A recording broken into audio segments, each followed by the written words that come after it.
It's the first Sunday of the month, and you know what that means. It's the patron's turn to pick the Pokemon, and through a narrow voting process against Vileplume, Greninja already? Huh. Yeah, okay, so Greninja has won the patron pick, and so I guess I'm covering a Gen 6 Pokemon, even though we haven't finished Gen 1. Okay, whatever. Next up, we have Greninja. Although it debuted in the 6th generation, it quickly made its mark among Pokemon fans as one of the most popular Pokemon of all time, rivaling even giants like Charizard and Mewtwo. It also established itself as possibly Ash's most powerful Pokemon of all time, doing what fans had predicted for years and actually fusing with him to become the fearsome Ash-Greninja. And you know a Pokemon is popular when it gets its own exclusive form. But today we're going to examine if this Ninja Frog could carry over this kind of success into the competitive scene. And so we ask, how good was Greninja actually?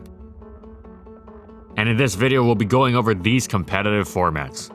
Greninja was instantly one of the most defining, important, and dangerous offensive threats in the X and Y OU metagame. It was ridiculously fast, it was the fastest non-Mega Pokemon around, and even then it was only beaten out by Mega Manectric and Mega Alakazam after they had Mega evolved safely, since they retained their original speed stat on the turn they became a Mega. Technically, it was naturally outsped by Talonflame, but Talonflame's Brave Bird was priority, so it didn't really count. Not to mention that Talonflame only occasionally ran the Jolly nature required to actually outspeed Greninja. Anyway, speed was not the only factor in determining if a Pokemon was good, or else Excelgor would be top tier OU. So what made Greninja so good? Well, it also had a quality special attack stat of 103, making it naturally poised to be a fast, strong water type attacker, like an improved version of Starmie from the previous 3 generations of OU. However, there was one more factor that truly made Greninja amazing. It wasn't just a water attacker, it was actually an everything attacker. Thanks to its hidden ability Protean, a word introduced to many through Pokemon, which means versatile or frequently easily changing, Greninja took on the type of every single attack it used, meaning that it received stabbed on every single one of its attacks, giving it incredible power. Ice Beam, which would normally never come close to KOing Latios, even with Stealth Rock up, suddenly, easily, cleanly one-hit KO'd Latios from full HP. This was an unprecedented level of threat and was compounded by Greninja's expansive coverage move pool. Extrasensory utterly destroyed the Mega Venusaur looking to shrug off Ice Beam with its thick fat ability, while also letting it threaten out Keldeo, which was crucial given how dangerous Keldeo was. Dark Pulse mauled the Mew bulky enough to withstand its Hydro Pumps, as well as Aegislash while Aegislash was still in the tier. Greninja even got stabbed on its hidden powers. Fire slammed Ferrothorn and Mega Scizor, while Grass dumpstered Azumarill and Rotom Wash. Now Greninja couldn't run all of these moves, but just running 4 of them made it able to threaten the vast majority of, if not the entirety of most common teams. As if that wasn't enough, Greninja had U-turn to keep momentum whilst applying Stealth Rock, and additional light chip damage against Chansey could also substitute to potentially grab 2 KOs as the opponent attempted to sacrifice a slower Pokemon like Landorus Incarnate in order to safely bring in their revenge killer. And Greninja could even support its own offensive assault as well as its teammates by softening up the other team via using spikes as the opponent switched in fear of its attacks. Being able to change types also made Greninja harder to deal with, since it changed what moves it was weak to at will. It was still fragile, but the extra turn it gained when turning a potential one-hit KO into a 2-hit KO was potentially huge. The most notable example was spiking in front of Rotom Wash and becoming immune to its Volt Switch. The only Pokemon that could safely shrug Greninja off regardless of its coverage or hazards was Clefable, who always invested enough special defense to avoid being 2-hit KO'd by 2 Life Orb Hydro Pumps. However, even Clefable couldn't prevent its teammates being affected by the spikes Greninja would lay as Clefable came in. So despite its frailty, Greninja was a top tier Pokemon and already considered to be on the brink of being too good for OU by the end of X and Y. And then Omega Ruby and Alpha Sapphire came around and gifted Greninja Gunk Shot. Now it could wipe out even its one true check, Clefable, with ease, and Azumarill stood absolutely no chance. Greninja Greninja became incredibly overwhelming to deal with, as some players even resorted to the otherwise underwhelming Noivern just because it could revenge kill it without a choice scarf. As such, it didn't take a long time for Greninja to be banned from OU, becoming the second starter Pokemon to do so after Blaziken. Greninja was the quintessential offensive Pokemon, blazing fast, strikingly powerful, and a diverse move pool boasting a cornucopia of coverage and even spikes. There was nothing that could come close to taking its place. It was truly one of a kind and was one of the most important facets of X and Y, before it became unequivocally considered to be too much to handle. So one may wonder, did Greninja have any use in the Uber tier? And the answer is,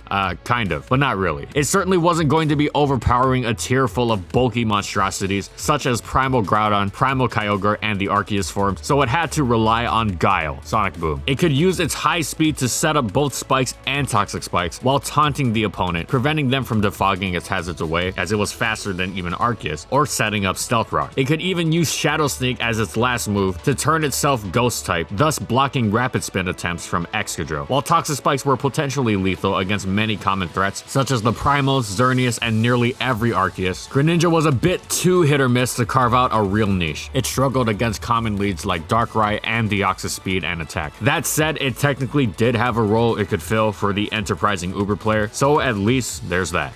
Greninja's strengths translate very curiously into the realm of VGC. While fast and frail cleaners don't always translate well into doubles due to the burden of facing down multiple opponents that could threaten them, Greninja's just so incredibly good at what it does that there's still an argument for putting it into many teams. Protean's type shifting lets Greninja adapt to whatever specific situation its team requires of it, foregoing typical stab moves to become a preeminent dragon killer with Ice Beam, an answer to opposing water types with Grass Knots, or even a designated Aegislash removal tool if it does choose to stick to its dark type roots. What's more, doubles lets Greninja flex the second of its unique signature moves, Mat Block, which can only be used the first turn Greninja is on the field, but blocks all damaging attacks against your side of the field for a turn. Mat Block let Greninja play a pseudo supporting role, enabling setup sweepers such as Garchomp, Scrafty, Dragonite, or hard-hitting but vulnerable Pokemon like Chandelure. However, Mat Block comes with a caveat. Unlike other protect style moves, it doesn't actually have priority. Of course, Greninja's speed frequently meant it would be the first Pokemon to move anyways, but the fact that Mat Block has normal priority meant it didn't do a great job of shoring up Greninja's two biggest weaknesses, which were just the same as in singles: priority and Scarf users. And wouldn't you know it, the 2014 metagame was riddled with strong priority users such as Mega Kangaskhan, Mega Mawile, and Talonflame. As such, Greninja also greatly accepted having those priority users on its team, since they were able to protect Greninja against fast Pokemon that might snipe it off. Greninja thus also encourage the use of other less common priority users such as Extreme Speed Dragonite and Aqua Jet Azumarill. Greninja was so varied in its coverage that it's still hard to prep for it. Mat Block was fine, but the threat Greninja exerted meant that Protect was often the better choice, especially since it would let teammates handle the opposing Pokemon that could outspeed Greninja. Greninja's sets were almost always Life Orb and Timid for maximum speed and damage, although a select few opted for Hasty or Naive to utilize Rock Slide as well. If it was any other item, it was Expert Belt or Focus Sash. What this all boils down to is a Pokemon that can be remarkably hard to use in certain situations and exert a hugely potential threat in others. But maybe most important is that Greninja is a ton of fun to use. Your opponents have to constantly be on their toes for the random Extra Sensory or Rock Slide you might be running. As such, Greninja saw a good amount of usage, even though it had to be scared of the powerful priority in the format. And because of the large amount of placements we found, we'll only be including the top 8 placements or introductions of new strategies. To start off the season, Patrick Broderick made top 8 at the Virginia Regionals using Greninja in a starter trio alongside Venusaur and Charizard. A nice Fire Water Grass core that let Chlorophyll Venusaur take advantage of Charizard's Sun and also let your water type frog magically become another type whenever it wanted. However, that trio also allowed for Greninja to take advantage of one other signature move, and with the amount of signatures this thing has, someone should investigate it for identity fraud. As you might know, starter Pokemon have near exclusive access to the pledge moves, which are doubles exclusive attacks that can combine to create unique terrains. In Greninja's case, pairing up with Grass Pledge made a swamp to slow opponents, and thus Whir's Greninja served a dual purpose. Its fast Ice Beams let it take out opposing Garchomps, while the swamp let Whir's own Garchomp and Mega Charizard wreak havoc against faster Pokemon. Whir also handed his Greninja a Focus Sash, increasing the likelihood it would set up the swamp. Come Winter Regionals, Ian Packer used a core of Dragonite, Mega Kangaskhan, and a surprise Hidden Power Fire Greninja, which he would use throughout the season, and took 9th place at the Salem regionals, introducing the Dragonite Greninja pair that would come to perform quite well. Greninja also saw immediate international success in Japan, as it made top 8 at 2 Battle Road Gloria qualifiers. A player known as Torun made top 8 in the Ganyu qualifier, using it alongside Hippowdon and Noivern, along with its usual partner Mega Kangaskhan, while a player known as Hal made top 8 at the Tohoku off by putting it on a pseudo Hail Room team. But there was nowhere that loved Greninja more than Oceania. At the Melbourne fan event, Luke Bradley used Mac Block for a distinctly different purpose, protecting Klefki so it could set up dual screens, giving him a top 4 at the event. In this region, the Ninja Frog was a common sight in top 8s the entire season long, as I guess it liked warm waters. In Perth, a seniors player known as Matthew finished 3rd with their Greninja team. Meanwhile, in Adelaide's Masters division, Ethan aka Ethlier finished 6th. And the Brisbane seniors saw Michael take 3rd using Greninja, while Dennis placed 4th by using the Klefki Greninja combo to set up Mega Tyranitar. In Melbourne, James D also used Greninja and Smeargle on a dual Mega team of Charizard Y and Kangaskhan to place 7th. New Zealand's first ever regional saw a surfeit of Greninja. It continued its string of seniors appearances alongside another strong priority user in Azumarill and a rogue Barbarco on the team of bronze medalist Thomas, and it also saw 2 top 8 appearances in Masters. Sun put it with Mega Venusaur to place 6th, and Josh used both priority users in Azumarill and Dragonite to finish top 4. Australian Nationals also saw Greninja used alongside Azumarill on the team of Ty the Blue Fox Power, who used a unique set with Scald, Dark Pulse, Rock Slide, and Matte Block to place top 32. Greninja also saw 3 top 8 placings at South Africa's first ever Nationals on the teams of, and I'm sorry if I butcher your names, Nikola Radavik, Adnan Amandian, and Nikhil Gokul, who placed 4th, 6th, and 7th respectively. Back in the US, Ian Packer used his same Greninja Dragonite Kangaskhan core to place 6th at the Athens, Georgia Spring Regionals. Meanwhile, Salt Lake City Regionals saw Chase Liebert use the usual Greninja Venusaur Zard trio to place 4th. Greninja didn't see the same love in the US Nationals as it did in Oceania, as only a single Greninja made top 32 on the team of Brian Jens, who finished 30th, as Jens used a usual cast of suspects to support Greninja, including Mega Kangaskhan, Mega Venusaur, and Talonflame. However, that drop in usage forecasted Greninja's future, as it didn't have a single notable placing at Worlds, where the metagame had shifted even more towards using and countering Kangaskhan, a mon that Greninja has always struggled with. However, that didn't stop players from using Greninja after Worlds, as Greninja actually did quite well at the Fall Regionals that capped off the 2014 season. It had one last ride with Dragonite on Kyle Timbrook's top 8 team at Fort Wayne, and 2 top 16 finishes in Philly worth mentioning for their unique styles. Jeremy Rodriguez brought a pledge team with Venusaur to enable his Chandelure and Haxorus, while Jonathan Hiller, inspired by Sage and Park, used Greninja with a roster of other electric weak Pokemon such as Mega Aerodactyl and Talonflame to fully utilize the Squirrel's potential. 2015 saw Greninja nominally buffed with the addition of Gunk Shot to its move pool, allowing it to effectively hit fairy types, which were previously one of the few obstacles to its near omnipotent coverage. While this addition was absurd enough to propel Greninja to Ubers and singles, 2015's more defensive metagame made it even harder for Greninja to get the one-to-one trades or kills that made it worth its weight in 2014. Now don't get me wrong, Gunk Shot was still good, especially for chunking the common Sylveons, and Greninja's coverage was still amazing, as its Ice Beams were invaluable against the ubiquitous Landorus T. Also, Gunk Shot wasn't its only new toy. Low Kick was quite useful for dealing with Mega Kangaskhan. Greninja had about 1 good tournament per region in the early days of the season, as Indonesia's first ORAS tournament saw 2 Greninjas in the top 3, credit of, and I apologize if I butcher your name, Fakurozi Sulaiman and Jonathan Romlin, who both put it together with Mega Mawile. In South Africa, it followed up its good performance in the previous year's inaugural tournament with 3 top 8 placements at the Gauteng Regionals. Stephen Botha used it on a Trick Room team with Jellicent and Mega Abomasol to place 8th, while Ruan Ponsagro used it with heavy redirection and heavy hitters to place 7th. Finally, Nikola Radovic placed 3rd using Greninja with his own Charizard Y. In Europe, Greninja had a singular good performance, with Mateo Genie using it with quite a few of the format's top threats, including Mega Kang, Mega Charizard Y, Heatran, Sylveon, and Landorus T, and saw good success placing 7th at the German Nationals. Over in Southeast Asia, Jian Ting Lu also used it on a team of good stuffs, swapping out Heatran and Charizard Charizard for Amoonguss and Talonflame to finish top 4 at the Taiwan Regionals. And finally, Alberto Lara made top 32 at the US Nationals with a team adapted from his SoCal and Utah Regionals winning Hyper Offensive build, which used a spread move combo of Sylveon and Charizard Y, as well as a bulky setup sweeper Salamence. While Greninja wasn't on the SoCal and Utah versions, Alberto swapped out his Conkeldurr for Greninja in order to deal with Thundurus and Zapdos. Alberto maintained that Greninja was one of the most underrated Pokemon in the format, lauding its unpredictability above all. Greninja's Ice Beam and Grass Knots were a huge factor in letting it eliminate specific threats such as Suicune and Zapdos. However, that unpredictability could also mean inconsistency, as Greninja once again saw no Worlds usage in 2014. As the meta settled, Amoonguss became a bigger and bigger problem, and sure, Greninja was functionally an Ice type, but players started speccing their Amoongusses to live Ice Beams, and if there's anything Greninja hates more than priority, it's redirection. Greninja's frailty meant it saw no use in 2016, and it ended Gen 6 without a Worlds appearance to its name. A unique Pokemon whose low bulk meant being consistent with it was always a difficulty.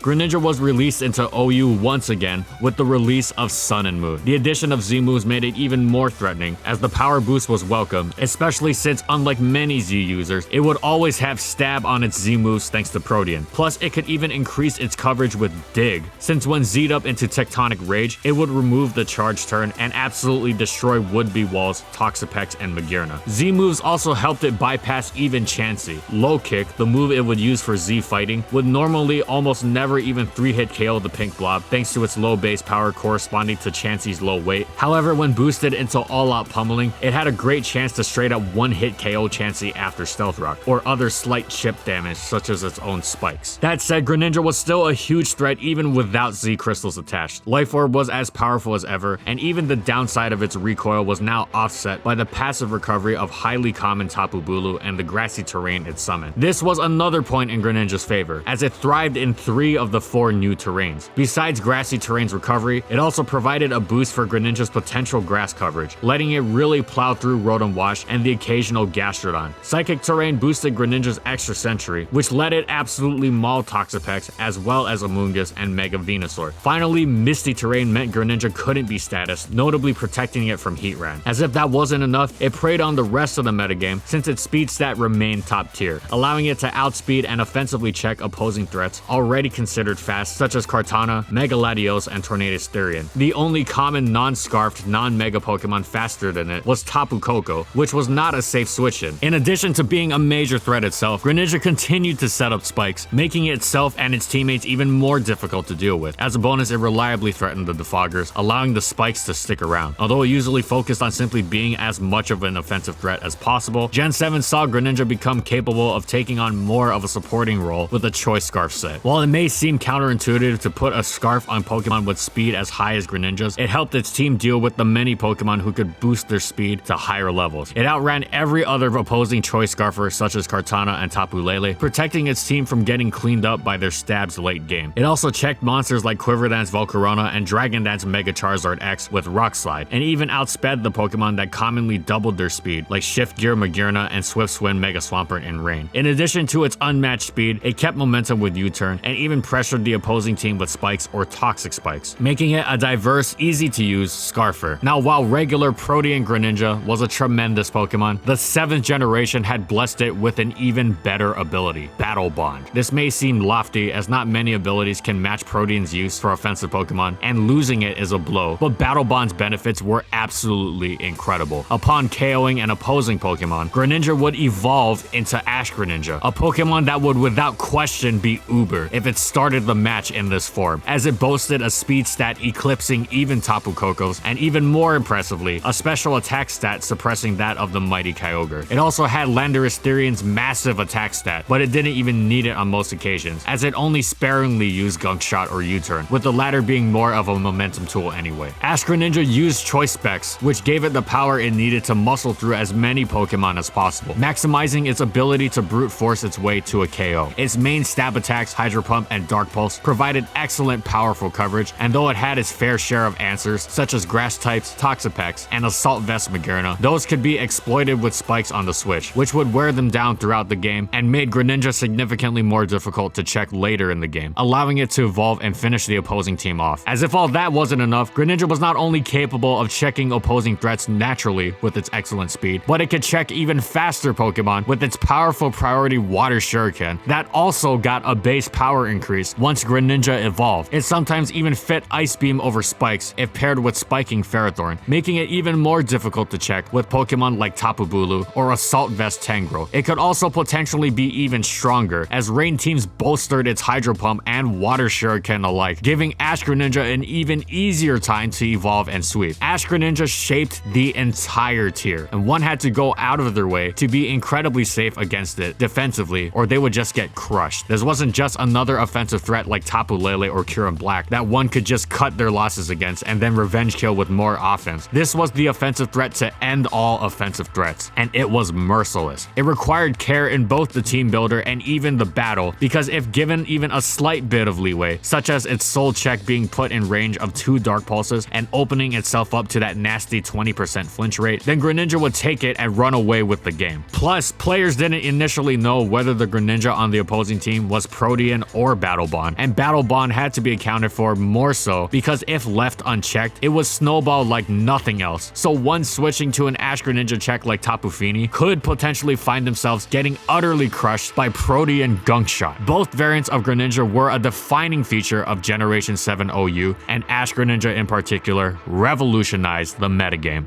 While Ash-Greninja made a ridiculous singles Pokemon even more amazing, it was banned in VGC. And given how frail Greninja is and the fact that Ash-Greninja relied on choice specs frequently, it honestly probably wouldn't have been that great anyways. But that's just speculation. Nevertheless, Greninja still saw some usage in Gen 7 once it was allowed back into the format. Its Protean Gunk Shots were incredibly useful in removing the Tapus that dominated the format, save for Tapu Koko, who could outspeed and KO it beforehand. Z-moves also meant that Greninja's unpredictability was ratcheted up a whole nother level, enabling it to pick off surprise KOs. The high amount of fire types in the format also let it return to using water type coverage, something that wasn't as frequent in Gen 6. However, it was Mat Block that really saw a good amount of usage. If you wanted a water type, you used Tapu Fini. Greninja was primarily used to remove fairy types and let its partners set up. Starting off the year, Nicholas Del Campo used Greninja to do just that alongside one of the best setup sweepers in the game, Volcarona. Greninja didn't just let Volcarona set up with Mat Block though. It was also tailored to remove Volcarona's biggest checks, such as Heatran, Landorus T, and Incineroar. Nicholas ended up placing 7th at the Chile special event. A similar version of this Volcarona Greninja duel also got Nemanja Sandic 5th at the DreamHack Regional Championship in Germany, where he used Kartana, Scrafty, Mega Kangaskhan, and Landorus Styrian in addition. This team would prove attractive enough that multiple other players used it in the season. Emiliano Reyes Castro brought Greninja back to Chile by using the team to place 2nd at both the Chile and Hopamex special events, and Joaquin Reyes then used the team to finish 5th in the Santiago Regional Championships. In addition, Estefan Valdebenito used a Charizard-Y Greninja team to finish behind Emiliano at the first special event. Greninja's Latin American usage wasn't limited to Chile either. The duo of Nehuan Cabibo and Sebastian Escalante placed 2nd and 3rd at the Argentina special event on a team of Mega Gengar, Incineroar, Tapu Bulu, Clefairy, and Como-O. This team was predicated on using Greninja's Mat Block to let Como-O set up and sweep, a strategy also used by Fabian Braun at the Prague special event. With Gunk Shot, Ice Beam, and Dark Pulse, Greninja handled the Fairies, Salamences, and Landorus Styrians that might have threatened Como-O. But wait, you say, Greninja gets outsped by Tapu Koko. You just said that, and that's why Fabian ran Scarf Greninja, and with the extra speed, he was able to move speed EVs to attack, letting him invest in both his physical and special moves. This strategy paid off, getting Fabian 3rd at the special event. Another example of Greninja being used for its support came from Jerry Myers, who used it alongside Extreme Evo Boost Eevee at the Salt Lake Regionals. With Mat Block in place, Eevee was more likely to get its boost off and baton pass. Greninja also carried Taunt, which let it shut down opposing spores or other strategies to stop Evo Boost. Jerry's usage of this strategy netted him a 6th place. However, Greninja's best performance came in a return to its old haunt, the land down under, as Australian Graham Ameti placed 9th at the Oceania International with his unique Greninja team, and this one did didn't feature matte block. Graham's other Pokemon were Mega Lopunny, Zapdos, Tapu Lele, Blacephalon, and Drampa. The basic idea was that his Mega Lopunny could use Fake Out and Fake Tears to serve up opponents for his strong special attackers, including Scarf Blacephalon, Specs Lele, and Fast Tailwind Zapdos. And you may notice that I didn't list Greninja there. That's because Graham Amedi's was mostly physical, with full attack investment powering its low kicks and gunk shots, although Graham still included Ice Beam for Landorus Therian. This is a perfect picture of what Greninja was capable of, using its versatility to fit an unexpected role and fill in the gaps for the rest of its team. That role player status continued into 2019. While Greninja's paper-thin defenses still make it an awkward choice for an unrestricted format, it had use as a targeted removal tool in 2019. One of the first players to show its potential was none other than Graham Amedi. Graham first placed top 4 at Brisbane Regionals in the Sun Series, then adjusted his team for the Moon Series. But what didn't change was his focus on Greninja. Graham's team mostly focused on establishing speed control with his Tailwind Crobat and Scarf Electro Web Tapu Koko to allow his unrestricted Mons, Groudon and Xerneas, to fully unleash their potential. However, Koko and Crobat both struggled against similar Pokemon like Lunala, Solgaleo, and Zygarde. Greninja was chosen specifically to deal with those Pokemon. Ice Beam threatened Zygarde, while its Darkinium Z boosted Dark Pulse obliterated the Sun and Moon mascots, even through Lunala's Shadow Shield. Of course, Gunk Shot was still a great tool, as the Fairy roster had expanded even further with Xerneas' re-emergence. Graham was able to repeat his performance from the previous year, bringing Greninja to top 16 once again. But pretty much all of Greninja's notable placements happened during the Sun and Moon series, when the need to remove Lunala and Solgaleo was highest, but there still weren't that many. Esteban Almeida made top 8 at the Guayaquil special event on a team with Necrozma Duskmane, Zygarde, Tapu Lele, Zapdos, and Incineroar, and Juan Pablo Nar had a pair of his own top 8 finishes in Ecuador, 2nd at the Las Libertad special event and 5th at the CDMX special event, both with the team consisting of Groudon, Xerneas, Incineroar, Bronzong, and Smeargle. But come the Ultra Series, Greninja was utterly useless against the pumped up weather that dominated the format. But that it was even used at all in 2019 was surprising. So hey Greninja, hold your head high for that Oceania Internationals performance. I hope you're vacationing in Australia and soaking up the sun.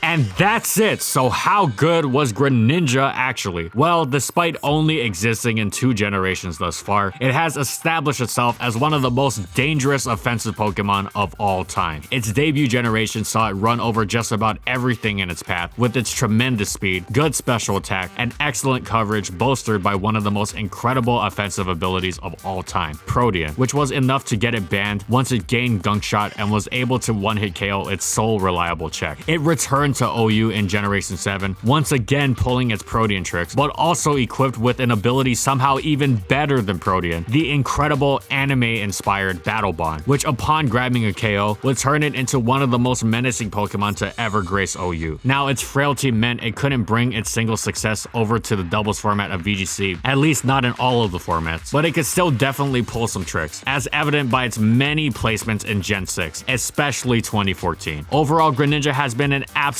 terror, and if and when it returns to Gen 8, it will almost surely be a top tier OU threat once again. Thank you so much for watching, everyone, and a huge thank you to our patrons for continued support of our videos and voting for this Pokemon super early, whatever floats your boat, I guess. And as always, if you liked the video and you want to see more, be sure to subscribe to False Swipe Gaming for more weekly Pokemon content. And in the comments, I want to know, what do you think about competitive Greninja? Do you think it's too powerful? How would you make it better for VGC? Whatever it is, let me know in the comments. Also, thank you to everyone else watching this video as well, and follow my crew on these social media platforms. And that's all I got. See you next time, everyone.